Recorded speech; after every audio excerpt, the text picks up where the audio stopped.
Mualim menyebut bahwa dalam pertemuan tersebut, Presiden Prabowo menyetujui dana abadi senilai 2 triliun rupiah yang diperuntukkan bagi mantan kombatan Gerakan Aceh Merdeka. Hal tersebut disampaikan Mualim dalam pidatonya saat menghadiri rapat paripurna DPR Aceh tahun 2025 dengan agenda penandatanganan berita acara persetujuan bersama terhadap KUA dan PPAS tahun anggaran 2026 di ruang serbaguna DPRA pada Jumat 14 November 2025 sore. Mualim mengaku pertemuan dirinya bersama Presiden Prabowo tersebut berlangsung selama 3 jam.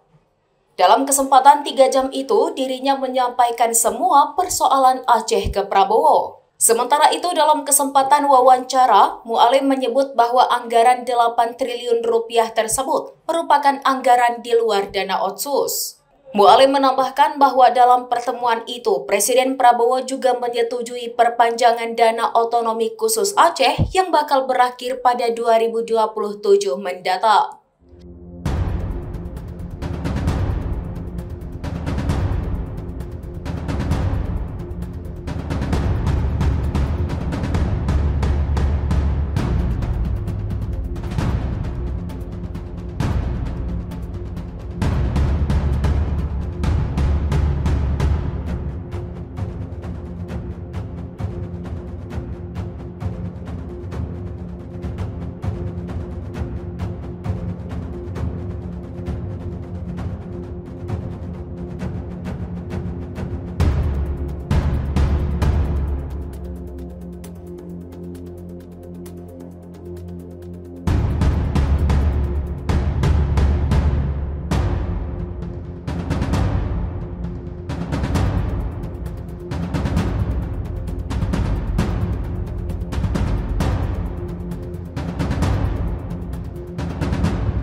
Download Tribun X sekarang, menghadirkan lokal menjadi Indonesia.